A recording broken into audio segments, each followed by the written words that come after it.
It has been my privilege to write speeches for two presidents of the United States. The first was elected as many times as you can legally elect a president in this republic. The second was defeated the next time he ran at the polls.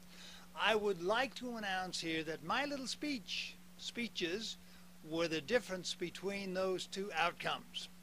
I would like to announce that, but the possibility of that is about like the little boy who was blowing his whistle, remember? The top of his lungs. Passerby came and said, "Young man, why are you assaulting our ears with that whistle?" "To keep the elephants away." "Young man, there are no elephants around here." See, it's working. That's about the possibility that my little speech had anything to do with history. But it was a great pleasure to hear my words spoken by the president of the most powerful nation in the world. The occasion was one that happens every 10 years when we celebrate the longest running program in the history of radio. That would be the Mormon Tabernacle Choir and the spoken word. They asked me to write the script and to write speeches for notable people leaders in business and entertainment and government and other areas.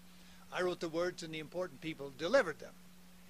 And as I say, the man who delivered it magnificently was the man whom his supporters called the great communicator, a past president in this case, Ronald Reagan.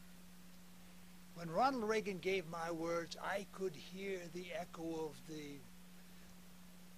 the Gettysburg Address in the background. He was magnificent. The man who decided to wing it on his own was not elected later. That would be George Bush Sr. But I just tossed that in for your observation.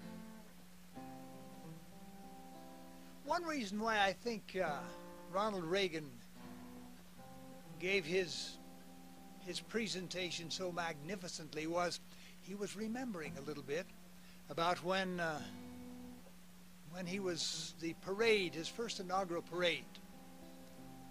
There on a great float, a big, big float, was the Mormon Tabernacle Choir. They paused in front of his presidential box and they sang the Battle Hymn of the Republic.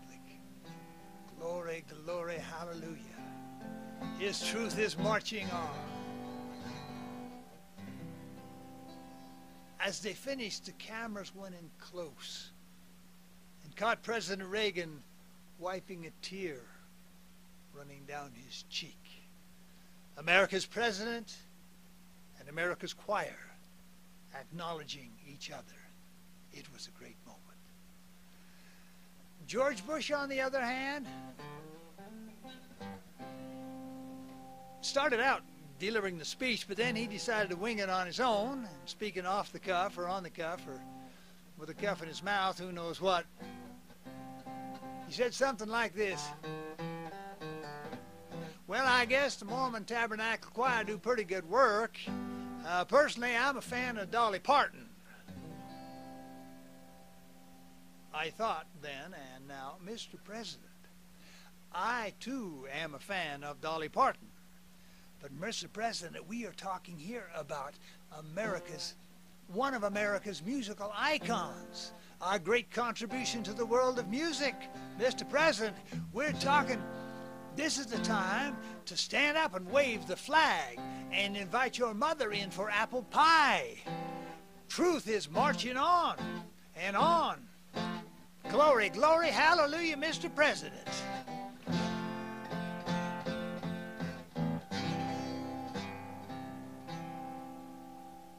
Well, ghostwriting is a legitimate occupation, and I've done a lot of ghostwriting. Matter of fact, we supported 10 sons on their missions with ghostwriting, mostly, and freelance writing. But every now and then, you have to step back and let your own voice be heard. And I just did, and it felt real good. Glory, glory, hallelujah. The Mormon Tabernacle Choir, and truth is marching on.